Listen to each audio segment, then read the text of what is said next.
Ladies and gentlemen, it's time for the dua. Please, if you can, come upstairs to the main hall. Thank you.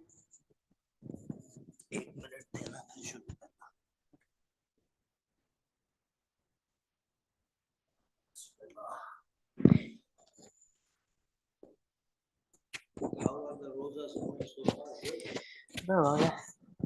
Alhamdulillah. I don't think you feel anything after 2 or 3. Yeah, you're used to it. It's getting special. Get used to it.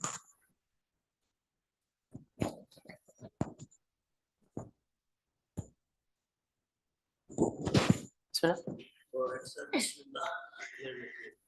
Allahumma salli ala Muhammad wa ali Muhammad.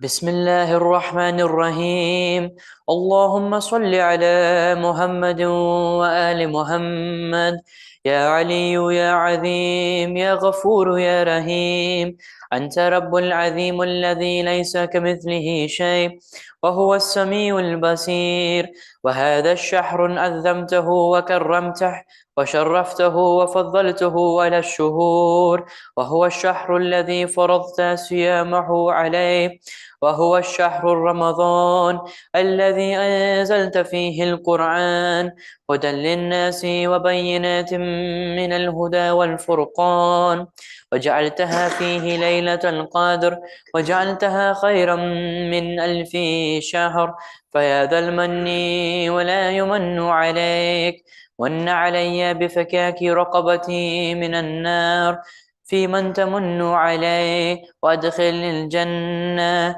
برحمتك يا أرحم الراحمين.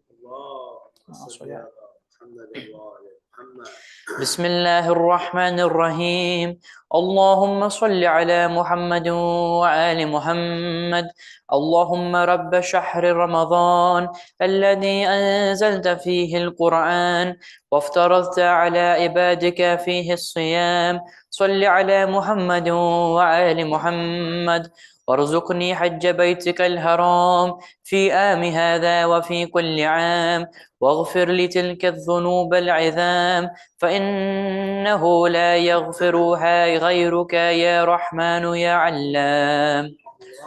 اللهم صل على محمد وآل محمد.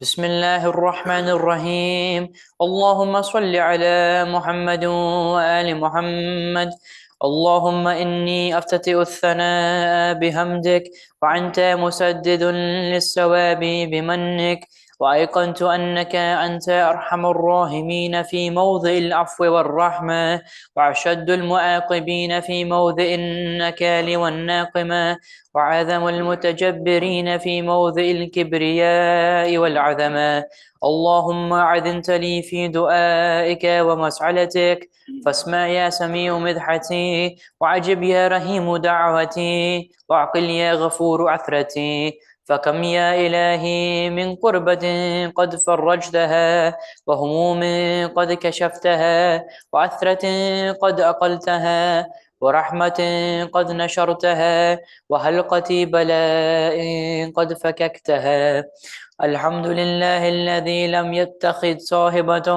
ولا ولدا ولم يكن له شريك في الملك ولم يكن له ولي من الذل وكبره تكبيرا. اللهم صل على محمد وآل محمد. الحمد لله بجميع مهامده كلها على جميع نعمه كلها الحمد لله الذي لا مضاد له في ملكه ولا منازع له في أمره الحمد لله الذي لا شريك له في خلقه ولا شبيه له في عظمته الحمد لله الفاشف الخلق أمره وحمده الظاهر بالكرم مجده الباسط بالجود يداه الذي لا تنقص خزائنه ولا تزيده كثرة العطاء إلا جودا وكرما إنه هو العزيز الوهاب اللهم إني أسألك قليلا من كثير مع حاجة بي إليه عظيما وغناك عنه قديم، وهو عندي كثير، وهو عليك سهل يسير. اللهم إني أفوك عن ذنبي، وتجاوزك عن خطيئتي، وصفحك عن ظلمي، وسترك على قلبي عملي، وحلمك عن كثير جرمي.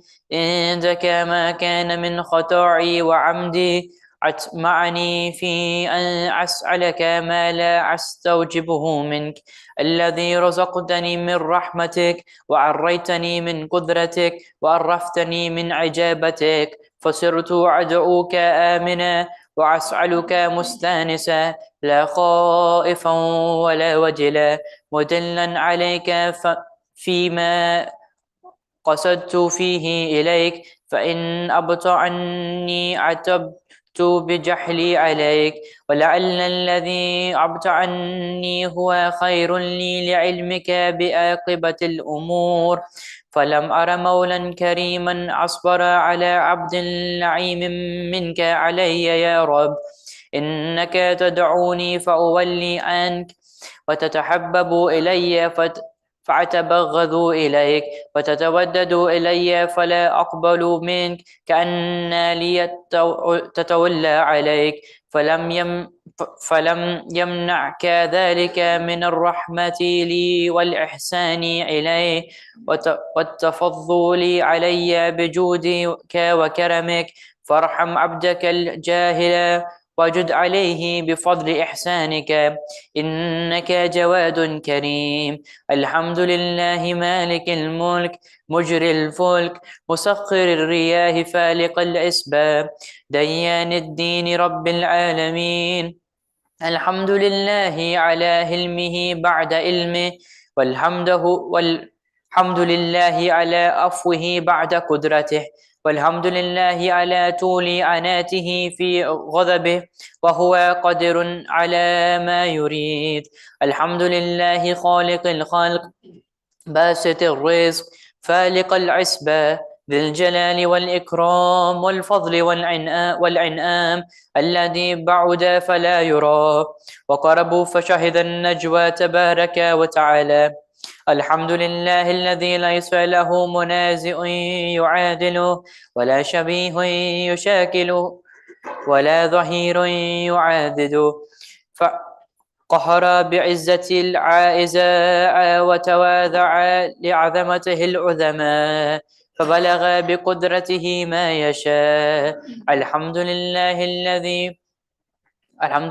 الذي يجيبني حين أنادي، ويستر علي كل عورة وأنا عاصي، ويعظم النعمة علي فلا أجازي. فكم من موهبة حنيعة قد أعطاني، وعظيمة مخوفة قد كفاني، وبحجة منيقة قد أراني، فأثني عليه هامدا، وأذكره مسبها. الحمد لله الذي لا يحتك حجابه، ولا يغلق بابه، ولا يرد السائل، ولا يخيب آمله. الحمد لله الذي يعمل الخائفين، وينجي الصالحين، ويرفع المستضعفين، ويذاء المستكبرين، ويحرق ملوكا ويستخلف آخرين. والحمد لله قاسم الجبارين، مبير الظالمين، مدرك الهاربين، نكال الظالمين، صريخ المستصرخين، موضع الحاجة الطالبين، معتمد المؤمنين. الحمد لله الذي من خشيته ترعد السماء وسكانها، وترجف الأرض وعمارها، وتموج البحار ومن يسبح في غمراتها. الحمد لله الذي هدانا لهذا، وما كنا لنهتدي لولا أن هدانا الله.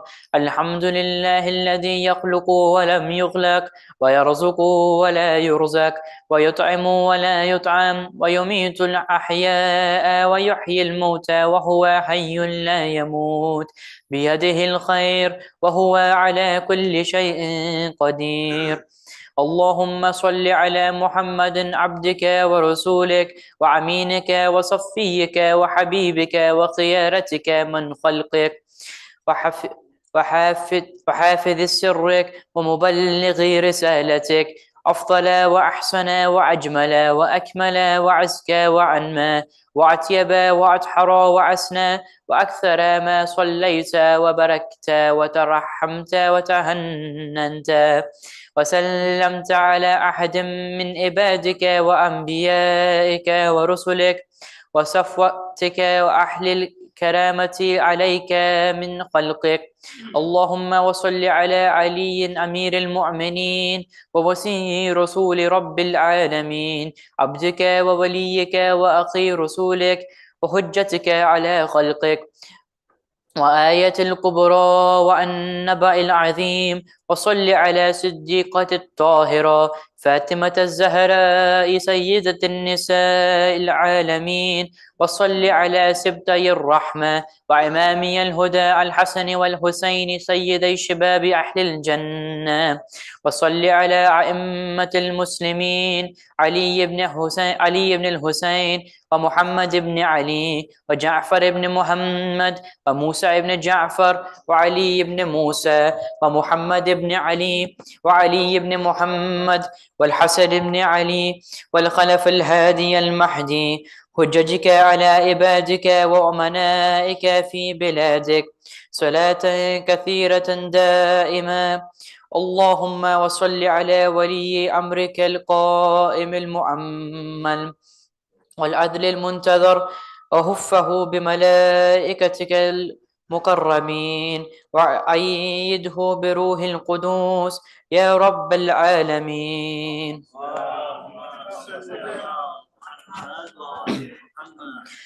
اللهم اجعله الداعي إلى كتابك والقائم بدينك، استغلفه في الأرض كما استغلفت الذين من قبله، مكن له دينه الذي ارتضيته له، عبدله من بعد خوفه أمنا، يعبدك لا يشرك بك شيئا. اللهم أعزه واعزز به وانصره وانتصر به وانصره نصرا عزيزا وافتح له فتحا يسيرا واجعل له من لدنك سلطانا نصيرا. اللهم أظهر به دينك وسنة نبيك حتى لا يستغفي بشيء من الحق مخافة أحد من الخلق. اللهم إنا نرغب إليك في دولة كريمة تعز بها الإسلام وأهله وتذل بها النفاق وأهله وتجعلنا فيها من الدعاة إلى طاعتك والقضاة إلى سبيلك وترزقنا بها كرمة الدنيا والآخرة. اللهم ما عرفتنا من الحق فحملنا وما قصرنا عنه فبلغنا.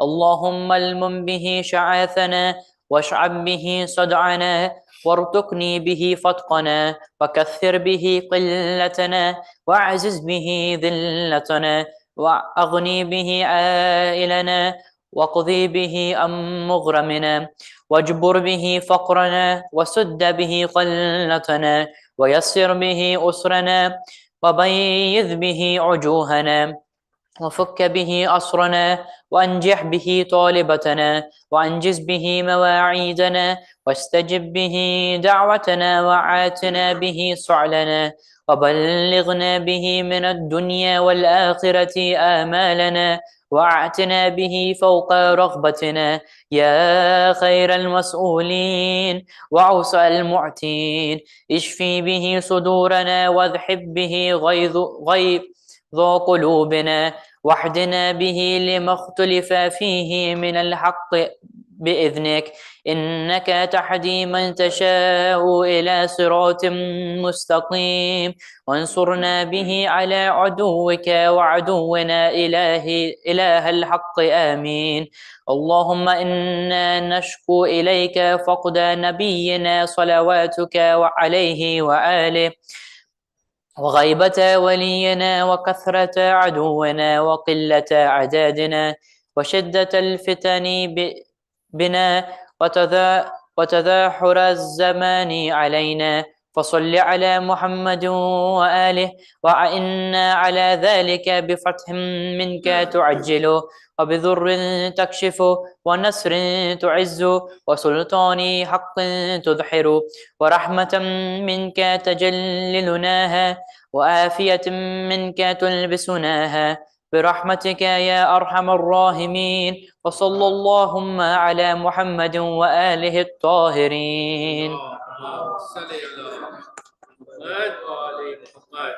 بسم الله الرحمن الرحيم اللهم صل على محمد وآل محمد اللهم برحمتك في الصالحين فأدخلنا وفي علينا فارفعنا وبكلس من معين من عين سلسبيل فاسقنا ومن الهور العين برحمتك فزوجنا ومن الولدان المخلدين كأنهم لؤلؤ مكنون فأخدمنا ومن ثمار الجنة ولحوم الطير فأطعمنا ومن ثياب السندوس والحرير والعستبراك فألبسنا وليلة القدر وحج بيتك الحرام وقتلا في سبيلك فوفق لنا وصالح الدعاء والمسألته فاستجب لنا وإذا جمعت الأولين والآخرين يوم القيامة فارحمنا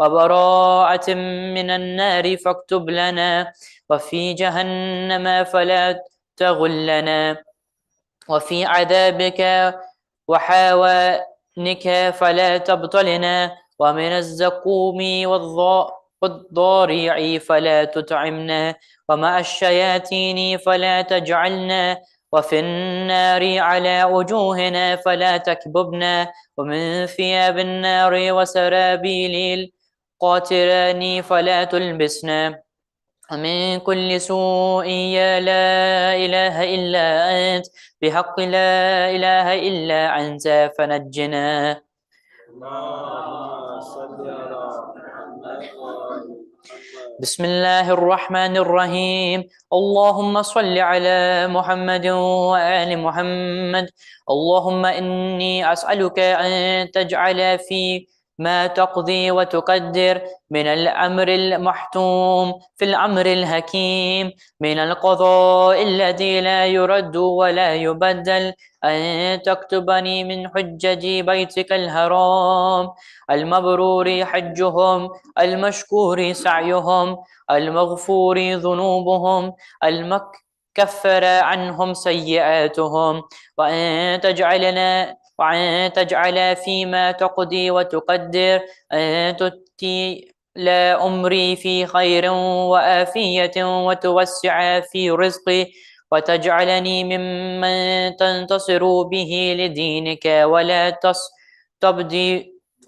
ولا تستبدل بي غيري أعوذ بجلال وجهك الكريم أن ينقضي عني شهر رمضان أو يطلع الفجر من ليلة هذه ولك قبالي تبعة أو ذنب تعذبني عليه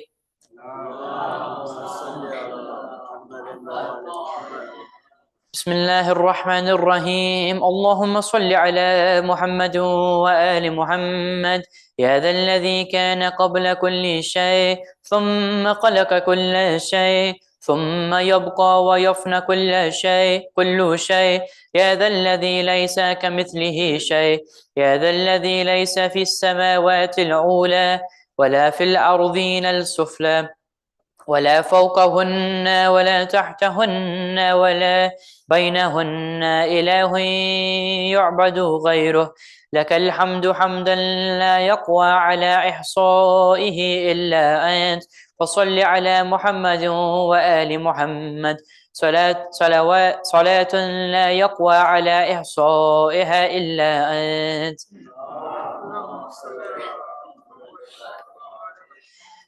بسم الله الرحمن الرحيم اللهم صل على محمد وآل محمد إلهي وقف السائلون ببابك ولاذ الفقراء بجنابك ووقفت سفينة المساكين على ساحل بحر جودك وكرمك يرجون الجواز إلى صحة رحمتك ونعمتك إلهي إن كنت لا تغفر في هذا الشهر الشريف إلا لمن أخلص لك في صيامه وقيامه فمن للمذنب المقصر إذا غرق في بحر ذنوبي وعثامي إلهي إن كنت لا ترحم إلى المتعين فمن للعاسين وإن كنت لا تقبل إلا من الآملين فمن للمقصرين إلهي ربه الصائمون وفاز القائمون ونجى المخلصون ونحن عبيدك المذنبون فارحمنا برحمتك واعتقنا من النار بعفوك يا كريم يا أرحم الراحمين وصلى الله على محمد وآله الطاهرين.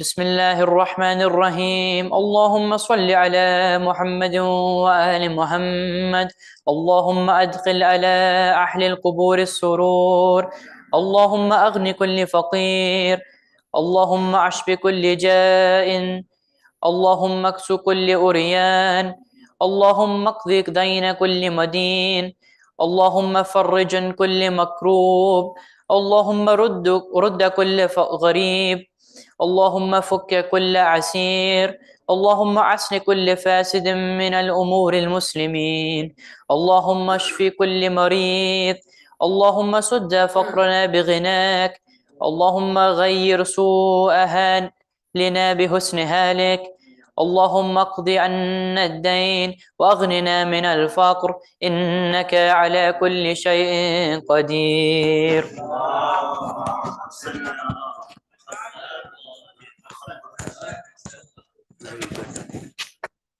بسم الله. بر محمد وآل محمد صلوات. الله.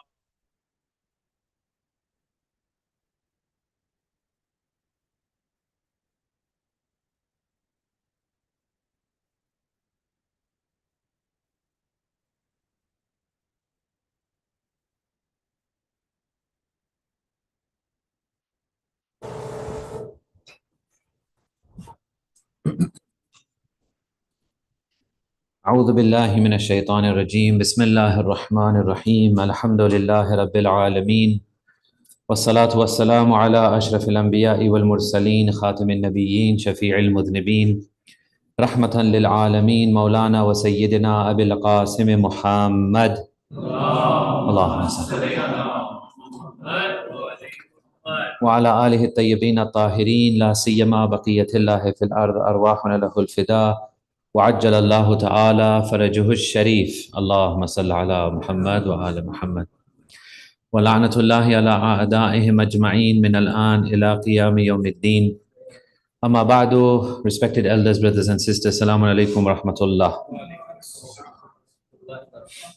Tonight we are commemorating the wafat of the great Lady of Islam, Janab Bibi Khadija Salamullahi alayha, and Allahumma salli ala Muhammad. And I wanted to begin by saying that this is now my 10th lecture in your community, and mashallah, over the last 10 days I've got to know you all. It's been a pleasure to be here and a privilege. I've really enjoyed getting to know you all better. There are obviously always questions in every community. One of the repeated questions and repeated things that I've been asked about is something very, very important, and every community member really needs to listen to this and put this into practice, which is family life in Islam, family life in our community, family life that affects us all. So tonight, inshallah, I want to start this discussion in a way that we link it with the blessed life of Bibi Khadija. And then tomorrow we will continue. Tomorrow will be a bit more direct. Tonight will be in the light of the personality of this holy lady. This is for everyone to listen to pay attention to, and then when you go home to reflect upon. The lessons that we're going to talk about are very, very important. They're fundamental. If you can grasp these, then inshallah it will help you in your lives. But this is really something very, very special, inshallah, tonight and tomorrow. So let's not waste any more time. Let's have a loud salawat ala Muhammad wa ali Muhammad. The Holy Prophet of Islam says that heaven is desirous. We are often desirous of heaven. Most people are desirous of heaven. If you ask them, yes, everyone wants to go to heaven. But heaven itself is desirous of 4 women, the Holy Prophet says. 4 women, the heaven itself is desirous of them. Number 1, Hazrat Maryam bint Imran, mother of Nabi Isa, Bibi Maryam. Number 2, Bibi Asiya bint Muzahim, the wife of Fir'aun. Imagine, she stayed in that house, she stayed with Fir'aun, and she was able to keep her iman, and she was able to keep her religion intact. This is number 2. Number 3, Hazrat Khadija bint Khuwaylid. And number 4, of course, top of the list, best of them all, Janab Fatima bint Muhammad sallallahu alayhi wasallam. These 4 women, heaven is desirous of them. We're going to look into many, many things regarding Janab Khadija's life and then link them at the end to our main kind of message for tonight. Before Islam, before the Holy Prophet even started to preach Islam, before even Islam was mentioned as a new religion, you know that society of Arabia before Islam was a very brutal, very cruel, very harsh society. Even in that cruel, harsh, ignorant society, Janab Khadija stood out as a special person. She had 2 titles. Sometimes we focus on the titles of Rasulullah himself, that he was Amin and As-Sadiq, that he was the truthful and the one who was trusted. Janab Khadija herself had 2 titles. In the age before Islam, she herself was known by 2 titles. One of them was Tahira, the pure one, Tahira. And number 2, Mubaraka, the blessed one. So her personality was very, very special. Even before Islam, she was known as a very pure and blessed personality. Her wealth, of course, is famous. Her wealth is something that the historians say she was probably the richest woman in Arabia, not only in Makkah and that area, but actually in the subcontinent of that Arabian subcontinent, that area, even including Yemen, even including the other surrounding areas. She was the richest woman of that time. But the amazing thing was that unlike others at the time, she was never corrupted by her wealth.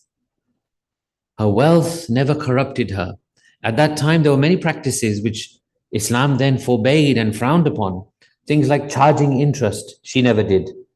Things like, for example, inflating prices. When things are scarce and you inflate prices in Islam, this is not allowed. To bring pressure upon other Muslimin by just inflating your prices, this is not allowed in Islam. So she wouldn't do that. She wouldn't, for example, give less and charge more. This was a common thing at the time. You could say that, like fairness in trade, fairness in business. To give less and take more was a common practice. She would never do that. Instead, how did she use her wealth? She didn't just use her wealth because money makes money. Money brings more money.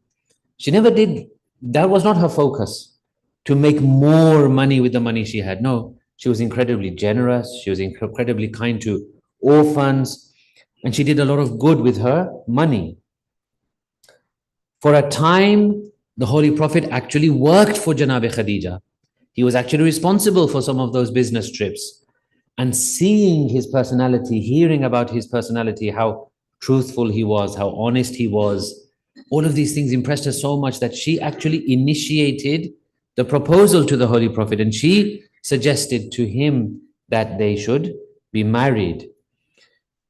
All of this on one side. On the other side, if you look at history, history has not been very kind to Janabi Khadija. There were two things that stand out that the historians say, and these are famous. So like if you ask any other sect of Islam, they will tell you these things. Number one, the famous thing is that she was 40 years of age at the time of her marriage with the Holy Prophet. But the Holy Prophet was 25, that we agree with. And she was somehow 40 years old. But this seems very, very unlikely. Once our ulama have researched this and looked into this properly, they say this is very unlikely. Why? Let's look at the numbers here. If she's 40 years old at the time of her marriage, Rasulullah is 25. Okay? Another 15 years until the Holy Prophet announces that he's the Prophet and he begins to propagate Islam openly. The event that we know as Bi'sat of Rasulullah, Mab'as of Rasulullah. That time when Allah says to the Holy Prophet, now go out and openly declare your prophethood and openly invite people to Islam. So 40 plus 15, 55. Then Janabi Fatima is born 5 years after Bi'sat. 5 years after the proclamation of prophethood, Janabi Fatima is born. So now you're talking that a lady who is 60 gives birth. This is highly improbable. This is highly unlikely. So after researching into this and after looking into this in a lot of depth, what the ulama say is that no, her age was most likely at the time of her marriage 28 years old, not 40. This is number one. Number two, the second inconsistency is that it is again famous amongst the Muslims that she was married twice before the Holy Prophet. That she was married twice before the Holy Prophet. This also doesn't look right, because on one hand, she was refusing so many proposals. So many proposals were coming for her from far and wide, from what you would say are much more famous, much more dignified, much more noble people. And she was rejecting them. And she only said yes, she only approached the Holy Prophet for marriage. The other proposals she rejected. So if we say that she was married twice before Rasulullah, and those two people, they're hardly known. They are not known for any outstanding character. They're not known for their piety. They're not known for their truthfulness. Why would she marry them? So these two things we can actually reject. That she was 40 years old? No, most likely she was 28. And number two, that she was married before? No, it doesn't look right. It seems that her first marriage was with the Holy Prophet.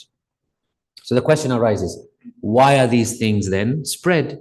Why spread that she was 40? Why spread that she was married before? It looks like, again, if you look at all the analysis, if you look at all the facts and figures, it looks like afterwards these things were made up to try and somehow discredit her, to try and somehow diminish her character. Because the other wives, sometimes they would feel jealous. And for that reason, sometimes in order to boost one and bring the other one down, these things were made later by the Bani Umayyah especially, wanting to reduce the character of, for example, Janabi Fatima, wanting to reduce the character of Amirul Mu'mineen. They made up things about Hazrat Abu Talib, they made things up about Bibi Khadija. But these things we can definitely reject. Even if we were to accept them, which we don't. But let's say, hypothetically, even if we say, yes, possibly these are true, it still doesn't diminish anything from her character. It just seems very, very unlikely that a lady at the age of 60 could give birth to a child, Janabi Fatima. Now her wealth, we mentioned her wealth. Her wealth was used in what way? First of all, you have to bear in mind, at that time in in Makkah and the surrounding areas. The first Muslims, the first few Muslims who embraced Islam and came into the group of the Holy Prophet, most of them were slaves. Most of them were slaves. They had to be liberated. They had to be freed from their masters. Their masters were not going to just let them be liberated just like that. They had to be bought. You had to pay money. That I want to free your slave from you. He'll say, well, he's my property. You need to pay me. Her wealth was used in that, number one. Number two, the migrations which took place. Makkah was a very, very dangerous place to be a Muslim in those early days. You would be attacked. You would be treated with violence. You would be tortured. You may even be killed. Many of the Muslims migrated. The most famous one is, of course, the migration to Abyssinia. That group of early Muslims who migrated from Makkah and they went to Africa, to Abyssinia. How did they go? You can't just go like that. It costs money to get people together, their provisions, their travel, their leaving and going and settling in a new place. Her wealth helped in this. Number three, her wealth was instrumental in keeping Islam alive during those 3 years of social boycott in Makkah. There came a time when the Quraysh said, you know what? These people, they are persona non grata. We don't deal with them anymore. Everyone shun them. Everyone banish them. Don't trade with them. Don't speak with them. Don't marry them. Don't keep contact with them. Just banish them from our society. For 3 years, they lived in that area called Shi'b Abi Talib, the valley owned by Hazrat Abu Talib. How did they survive? No one's trading with them. No business is happening. Her wealth sustained those Muslims. This is like an amazing sacrifice of Bibi Khadija. That because of her, Islam really found life and Islam really stayed alive. Rasulullah himself says, Sallallahu alayhi wa alihi wa sallam, Allahumma salli ala Muhammad. He says, no wealth has assisted me like the wealth of Khadija. No wealth has assisted me like the wealth of Khadija. This sacrificing nature, this generous nature, this giving nature, what does it result in? Well, on the night of Mi'raj, Bibi Khadija is singled out for an amazing honor. On the night of Mi'raj, Jibreel speaks with Rasulullah and says to him, O Prophet of God, I have brought you salams from Allah to Khadija. I have brought salams from Allah to Khadija and my own salams. Jibreel and Allah himself are giving salams to Janabe Khadija. When the Holy Prophet goes and tells Bibi Khadija that you are the subject of the salam of Allah and Jibreel, she then replies as follows. She says, Huwa salam. Allah, beshak, Allah is the source of all peace and all salam. Wa minhu salam. From him, all the peace that you see in the world, every peace, every tranquility, every harmony, every coming together of people's hearts comes from Allah subhanahu wa ta'ala. Wa ilayhi ya'udu salam. This feeling of salam goes back to him. It goes back to him and then he again gives it. Wa ala Jibreel as-salam. And give my salam also to Jibreel. This was the honor which Allah held for Janabi Khadija salamu alayha. Let's have a salawat ala Muhammad wa ali Muhammad. So Hazrat Khadija lived with the Holy Prophet. She was married with the Holy Prophet. She lived with him as his wife for 15 years up till Bi'sat. Then for 10 years after Bi'sat. So 25 years of her blessed life was spent in the company of Rasulullah. During that time, Rasulullah never married anyone else. Later on, yes, there were multiple marriages of the Holy Prophet. Why? For various reasons, for strategic reasons, for the reasons of peace and tranquility, for the reasons of keeping certain people at bay, avoiding their mischief in society. Rasulullah married. But whilst Bibi Khadija was alive, he never married anyone else. Later on, some of the wives of the Holy Prophet, two in particular, one in particular out of those two, would often taunt Rasulullah. And she would feel jealousy towards Bibi Khadija, because Rasulullah loved Bibi Khadija like anything.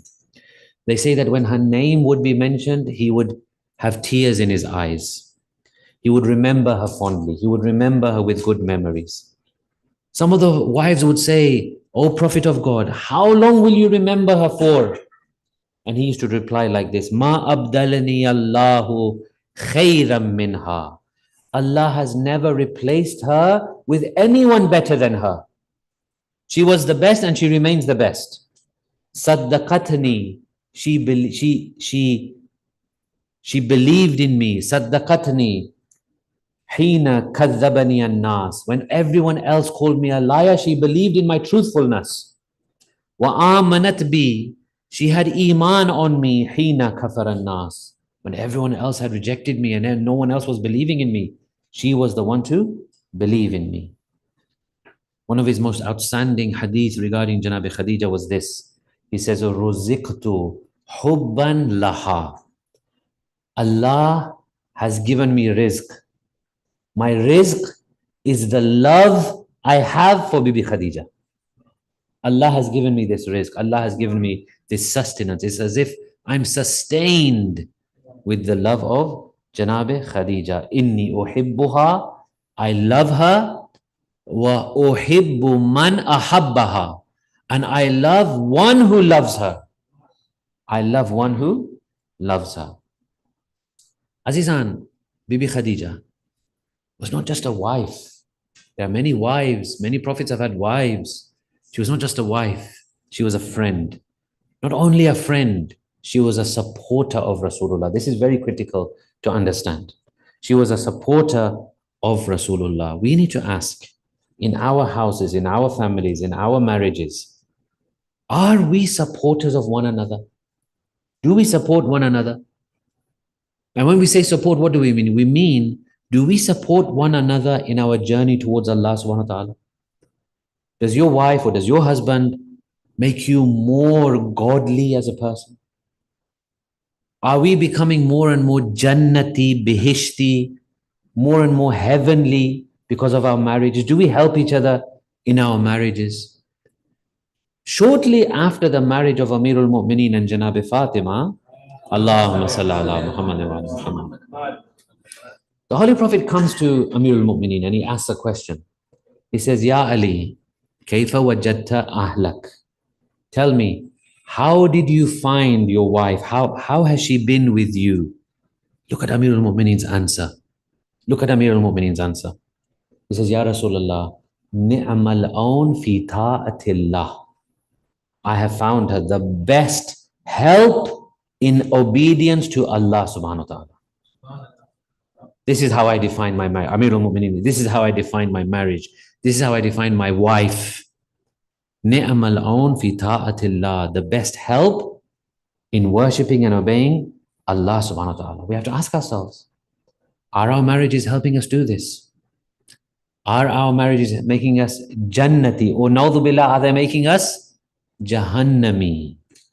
When we interact with our families, interact with our spouses, interact with our wives and husbands, is this making us better? Is this making us destined for something great in the hereafter? Or is it, God forbid, that is making us worse? Are we engaging in those kinds of verbal debates and arguments that is making us worse off? Amir al-Mu'mineen says regarding Janab Fatima, he says, "She never angered me. Never angered me. And I also never angered her. Not once did she defy me when I wanted something. Not once would she say no to me for anything." Azizan, sometimes we say our houses are not right, our families are not right, our marriages are not right. Let's look at the reasons why. There are factors behind this. How much do we support one another? How much do we work with one another? How much do we help one another, support one another? Or are we always an obstacle for each other? Do we always oppose each other? Do we always defy each other? Do we always say no to each other? One hadith, if I say to you, from Janab Fatima. This hadith, I think, all ahadith aside, put this one in front of you. This one should be carved in gold Gold would not do it justice. Even if you make a solid gold hadith out of this, it would not do it justice. Amirul Mu'mineen, one day, he enters the house. He says, Fatima Jan, do we have anything to eat? Janab Fatima replies, Oh Ali, I'm sorry, we don't have anything to eat. Even my own food I've been giving to the children. I have not eaten anything for the last 2 days. Amirul Mu'mineen says, Fatima, why you didn't tell me? Why you didn't tell me? You should have told me. And Amirul Mu'mineen was thinking that the daughter of Rasulullah is living in this kind of condition. Look at the jawab of Janab Fatima. She says, Ya Abul Hasan, O Amir al-Mu'mineen, inni, I feel shy in front of Allah subhanahu wa ta'ala to ask you for something which you do not have the power to get for me. I feel shy to ask you for something which is not in your power. In other words, I don't want to put pressure on you. I don't want to be the reason why you feel pressure. You may think, well, this is a normal thing. A wife should tell her husband, yes. Normal people, yes. But the daughter of Rasulullah shows, why should I make my husband feel shy in front of me? Ask him for something which I know he can't do, which I feel he can't do, which I feel will put extra pressure on him. She was willing to take hunger for 2 days rather than asking for something which she felt would put pressure on Amir al-Mu'mineen. How much pressure do we put ourselves under? How much do we tell our wives, do this, do that? How much do our wives tell us, do this, do that? How much do we think about the person, what kind of halat and what kind of condition they are in? How much do we think that, is this fair on this person? Can she do it? Can he do it? Am I being reasonable? Am I being fair? Janab Fatima says, I feel shy in front of Allah to ask you for something which you may not have the ability to give me. Azizan, you may think, well, these are very nice things, but this is for Ma'asumeen. Where are we and where are Ma'asumeen? This is for Ma'asumeen. I'm telling you, it's not only for Ma'asumeen. I'm telling you, every house can become a paradise. Every house can become a Jannat. Every house of the community can become a place in which you find sukoon and tranquility. Let me give you the example of Allama Tabatabai. Allama Tabatabai, his wife, when she died before him. When she died, the way Allama cried again and again for a good time after his wife had died. People used to say to him, Agha, you are a philosopher, you are an arif, you are a faqih, you are a mujtahid, you are an alim, you are a mufassir of the Quran. You cry like this over your wife. They used to say to him, Agha, why do you cry? Maut is something which is going to happen to everybody. He says, yes, you don't think I don't know this. I know this. I don't cry because she's died and I have a problem with her death. I cry because every time I remember her loyalty, her purity, and her humility in front of me, this brings me to tears and I can't control myself. The way she was. He says, Al-Mizan was not written by me, it was written by 2 of us. Al-Mizan, the great tafsir of the Holy Quran. He says, this was written by 2 people. Yes, my pen may have been on the paper, but the way she served me during my time when I was writing this tafsir. He says she would come and with extreme silence, because writing a tafsir of the Quran requires serious brain power, concentration, requires serious contemplation, reflection. The way she would come, coming silently into the room, not even speaking, not even making a noise, because she knew if I was to speak, his thoughts would now be interrupted. He wouldn't be able to concentrate anymore. She would put the cup down of tea. She would take away the empty cup. She would leave the room. 1 hour later, again back, put a tea, take away the other cup. This is ni'mal aun fi ta'atillah. This is the best helper to get closer to Allah, to get in the obedience of Allah subhanahu wa ta'ala. This was Allama. He's not a ma'soom. He's not a ma'soom. So the life of Janab Khadija, this is something very, very special. This is my key point for tonight, inshallah. Let's have a loud salawat ala Muhammad wa ala Muhammad. This is the key point now that I want to say. How is this done? How to do this? Everyone always asks, give us some practical tips. As if, you take this pill and everything will be fine, and you do this dua and all your house issues will be solved, and you do this one namaz and everything gets good. No, it's not like that. How it's done, I'll tell you. Make a deal with Allah subhanahu wa ta'ala. Make a deal with Allah subhanahu wa ta'ala.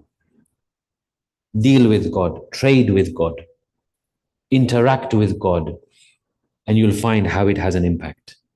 So let's look at Janab Khadija. What did she give in the way of Allah? She gave, we can say, kathir, a lot. She gave kathir. What did she receive from Allah? She received Kawthar. She gave kathir, she received Kawthar. Abundant good in the hereafter, of course.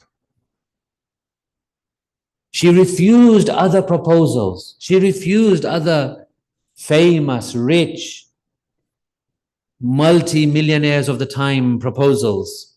She married a man with nothing, a yatim, from a small family who was not any kind of big person in society, but she received in her marriage Rasulullah himself. People taunted her. You are marrying the yatim of Abdullah. You are marrying the yatim of Abdullah. But Allah showed her that you are marrying Khatamul Anbiya. It's not just yatim of Abdullah, he's Khatamul Anbiya. Make a deal with Allah subhanahu wa ta'ala. Make a deal. The other night when we were here, we had a very interesting Q&A session. It was really refreshing to hear people's perspectives. Regularly, one question kept coming up. Maulana, when we go for proposals, the other side say, we don't want a girl who wears hijab. Now what do? We don't want a girl who's very religious. We don't want a boy who's very namazi. We don't want a boy who's very religious. Now what do? Well, look at what Bibi Khadija did. She was willing to forego all other proposals until the right person came along. She was willing to do that. She never settled for second best. She said, you know what? Why should I settle for second best? When you do mu'amala, when you do interaction and trading with Allah, this is what happens. If you trade with God, do you think He'll give you less in return? If you give something to Allah subhanahu wa ta'ala, will He give you less in return? He's Akramul Akrameen, Arhamur Rahimeen. He has everything in His hands. Biyadikal khair. You have all the goodness in your hands, oh God. Do you think He'll give you anything less than what you give Him? He'll give you more, much more, 10 times, 100 times, million times more. But you have to trade with God. You have to sacrifice some things. She prioritized things. We, in our lives, unfortunately, sometimes, people taunted her. People taunted her. Sometimes we feel, oh, people will taunt me, I need to remove my hijab. People will taunt me, I can't pray namaz here. People will taunt me, I will do, all of these questionable things against my religion. She was taunted. People taunted her. I'm not saying it's easy, by the way. It's difficult. But the way of Allah is the way of sacrifice. It is a difficult path. But you have to be ready for that. And what you'll get in return, you will not believe. The thing you will receive in return from Allah, you will not believe how much barakat you'll get, how much sukoon you will get, how much happiness you'll get, how much peace of mind, how much thandak, aankhon ki thandak, dil ka sukoon you will get when you trade with Allah subhanahu wa ta'ala. This was the lesson from Janabe Khadija. Her final words to the Holy Prophet. She said 3 things. Ya Rasulullah, 3 things.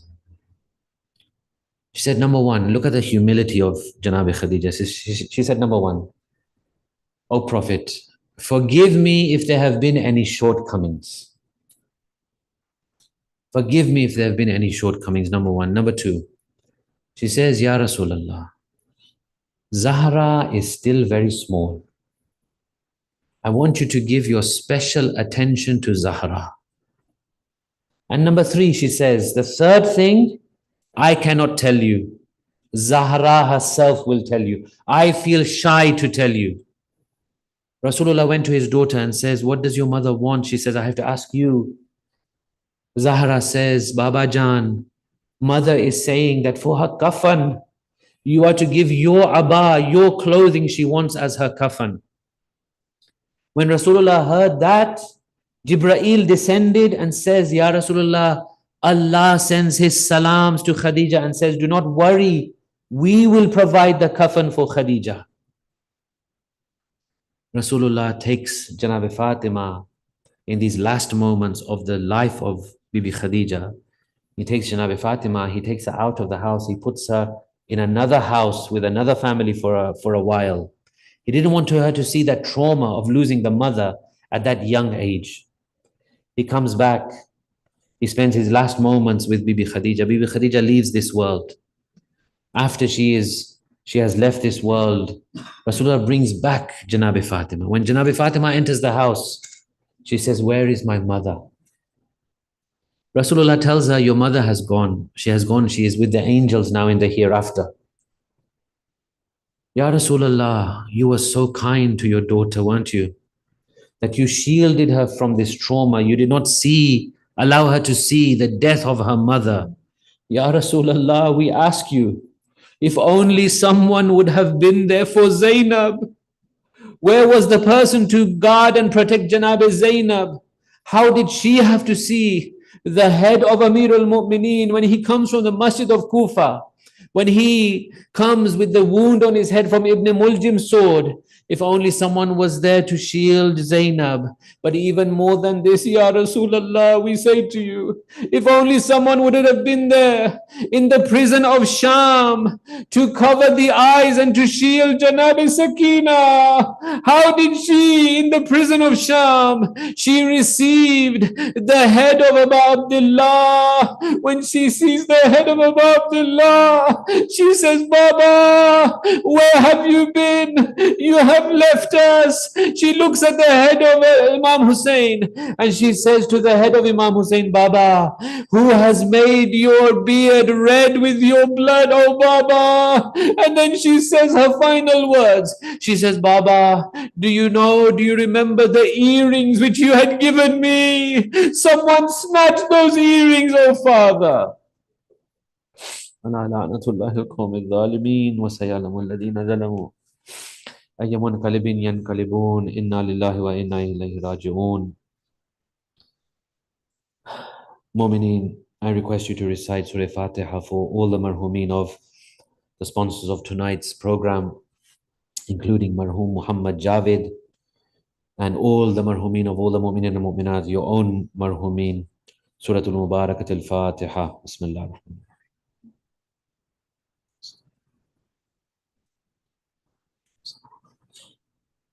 Let us remember all those who are unwell. Bakar Razavi, Sayyid Ihtisham, Sister Salma, Sultan Uncle, his wife, and all of those who are ill at this time, with the wasila and the sadqa of Bibi Khadija. Allah give them cure, give them shifai ajil and kamil. Keep our community united, strong, healthy. Let us recite 5 times Amma Yujib. Allahumma salli ala Muhammad wa ali Muhammad. Bismillah ar-Rahman ar-Rahim. أمن يجيب المضطر إذا دعاه ويكشف السوء أمن يجيب المضطر إذا دعاه ويكشف السوء أمن يجيب المضطر إذا دعاه ويكشف السوء أمن يجيب المضطر إذا دعاه ويكشف السوء أمن يجيب المضطر إذا دعاه ويكشف السوء. For the quick zuhur of Imam Zaman, let's have 3 loud salawat ala Muhammad wa ali Muhammad. Allahumma salli ala Muhammad wa ali.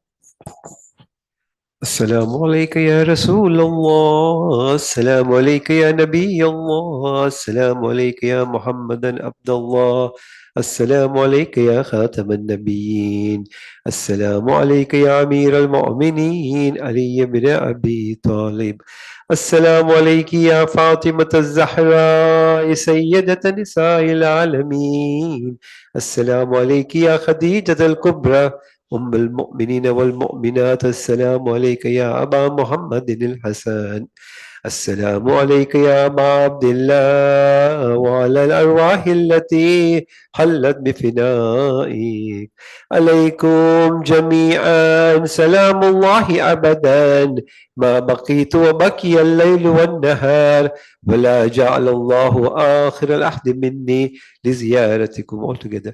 السلام على الحسين وعلى علي بن الحسين وعلى أولاد الحسين وعلى أصحاب الحسين، خصوصا سيدي مولاي أبو الفضل العباس وأختك زينب كلثوم وبنتك سكينة وقاسم بن الحسن ومسلم بن عقيل وهاني بن أروى وحبيب بن مظاهر والحر شهيد الرياح. السلام عليكم ورحمة الله وبركاته. السلام عليك يا علي بن الحسين زين العابدين، السلام عليك يا محمد الباقر، السلام عليك يا جعفر الصادق، السلام عليك يا موسى الكاظم، السلام عليك يا علي بن موسى الرضا، السلام عليك يا محمد التقي الجواد، السلام عليك يا علي النكي، السلام عليك يا حسن الأصخري، السلام عليك يا صاحب الزمان، السلام عليك يا شريك القرآن، السلام عليك يا كعبة الإيمان، السلام عليك يا إمام الإنس والجان، أجل الله فرجك وسخر الله مخرجك ورزقني الله في الدنيا زيارتك وفي الآخرة شفاعتك. السلام عليكم ورحمة الله وبركاته. اللهم كن لوليك الحجة ابن الحسن صلواتك عليه وعلى آبائك في هذه الساعة وفي كل ساعة وليا وحافظا وقائدا وناصرا ودليلا وعينا حتى تسكنه أرزك طوعا وتمتيه فيها طويلا برحمتك يا أرحم الراحمين. الصلوات. الله